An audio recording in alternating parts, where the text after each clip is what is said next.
Sundar C சாரோடைய இயக்கத்துல நான் நடிக்கிற முதல் படம். ரொம்ப பாராட்டினாருன்னா ரொம்ப பாராட்டினாரு. வடிவேலா நஞ்சுனாப்புல என்ன டைரக்டர் உங்களை ரொம்ப பாராட்டுறாருன்னு.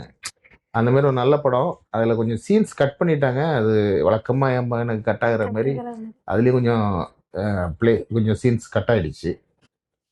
ஒரு நாளைக்கு டப்பிங் போயிட்டு அந்த படத்துக்கு டப்பிங் போயிட்டு பேச்சே வரல. சீன் கட் பண்ணோன்னா பேச்சே வரல. சார் இன்னொரு நாள் பேசிக்கலாம் சார்.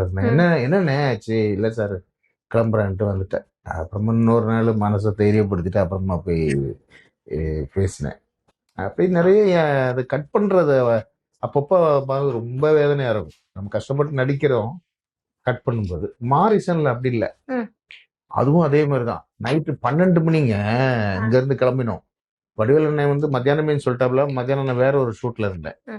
அவங்க விடவே இல்லை. நைட்டு 10 மணிக்கு தான் விட்டாங்க. 10 மணிக்கு விட்டு திருவேற்காடுக்கு அந்த பக்கம் விட்டு நான் சென்னைக்கு இங்க வடபழனியில வர்றதுக்கு 11 ஆகிப்போச்சு. அப்புறம் லக்கேஜ் எல்லாம் ரெடி பண்ணிட்டு 12 மணிக்கு இங்க இருந்து கார் எடுத்தோம். விடிய காத்தால